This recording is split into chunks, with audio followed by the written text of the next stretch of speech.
De Guillermo Yacosa, Sábados en Familia. Este es el libro de Yacosa, es una publicación de la editorial San Marcos.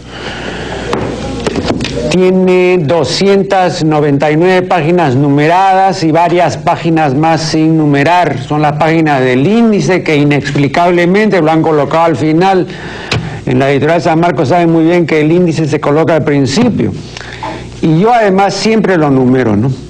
Claro, no voy hasta el extremo de numerar como vi que se hizo con el libro de Tola, que mostré aquí hace algunas semanas. No voy al extremo de numerar también el colofón, porque en ese libro se numera el colofón, ¿no? El colofón no se numera. Pero el índice, ¿por qué no? Bien, pero las páginas numeradas son 299.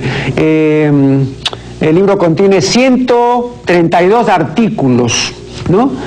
Es un libro ligero y lecturable. Los que tienen la buena costumbre de ver este programa recordarán que anteriormente yo distinguí entre legible y lecturable. Legible se refiere a la nitidez de la impresión. Lecturable concierne al contenido, ¿no? Cuando el contenido es interesante y diverso, el libro es lecturable. Bien, hemos tratado inútilmente de comunicarnos con Guillermo Yacosa, lo hemos llamado repetidas veces por teléfono, hemos dejado mensajes, etcétera, pero no hemos podido ubicarlo. Después nos dijeron que está de viaje, que ya va a regresar, pero que no es seguro, que vamos a ver, etcétera. Entonces, bueno, hubiéramos querido pues dialogar con Guillermo Yacosa, no solamente porque es un buen amigo, sino porque es un excelente interlocutor, ¿no? Y el libro tiene material bastante para entablar un diálogo fructífero. De modo pues que me veo obligado a comentar a solas el libro de Yacosa. Dice Yacosa lo siguiente en la página 35: creo que uno es quien mejor debería conocer su propio organismo, no para automedicarse, pero sí para poder descifrar los trucos psicosomáticos que se tejen en nuestro cerebro para mantenernos en un fatigante estado de permanente alerta.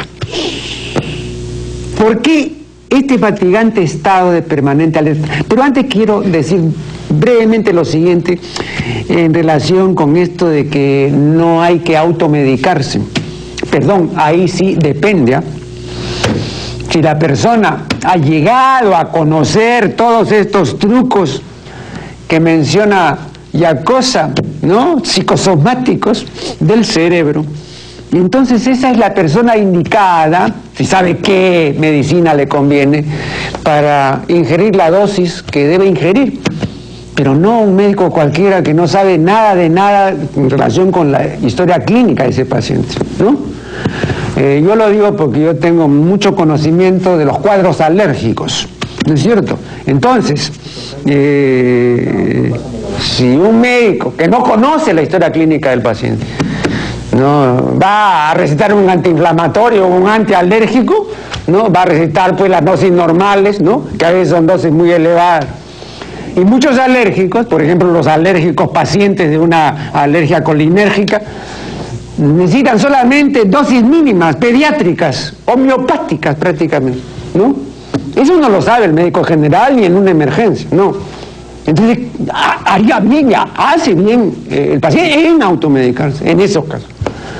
De modo que, hecha esta salvedad, volvamos al otro punto. ¿Por qué este fatigante estado de permanente alerta? Porque el estar atento, lo que se llama atento, es un estado incomún del cerebro, que comúnmente funciona de una manera superficial y dispersa. El estado de alerta no es una solencia cerebral, sino al revés, una insolencia, o sea, una inhabitualidad. Estoy usando el significado primigenio de solencia, ¿no? Y por supuesto del antónimo, ¿no? Inhabitualidad o habitualidad, ¿no? De ahí se deriva ya lo otro. Yo tengo un artículo particular y quienes me siguen supongo que lo habrán leído. Bien. también es una insolencia cerebral el estado, ¿no?, de vigilancia o de alerta, ¿no?, o atender exacta y cuidadosamente a una cosa, ¿no? Lo normal o común y corriente es desatender, desadvertir, distraerse.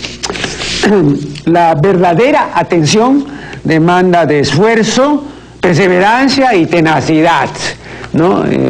Practicarla como se debe significa, por decirlo así, enmendarle la plana a la naturaleza que ha dispuesto para nuestra especie, la atención mariposeante y, como norma, la distracción habitual.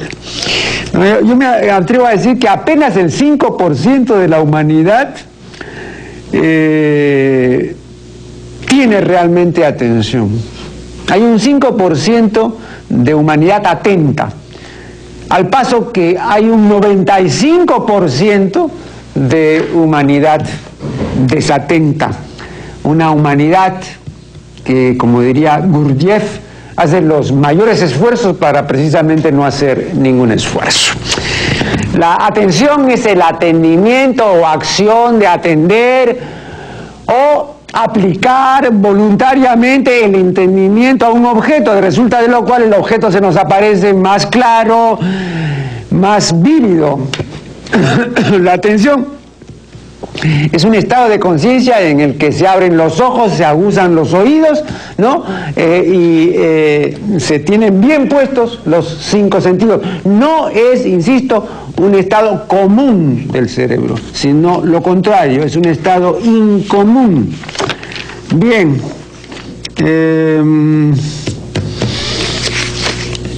Dice Jacobs en la página 104 que no valorar el viaje a la luna sería un error, pero sobrevalorarlo sería una estupidez. Y agrega, y sería una estupidez, pues no hemos sido capaces de equiparar nuestros logros tecnológicos con una evolución espiritual que nos permita aprovechar de ellos en beneficio del conjunto de la humanidad. Efectivamente hemos hecho pues avances tecnológicos impresionantes, pero nuestro progreso espiritual ha sido y es decepcionante. ¿Por qué? Tratemos de averiguarlo.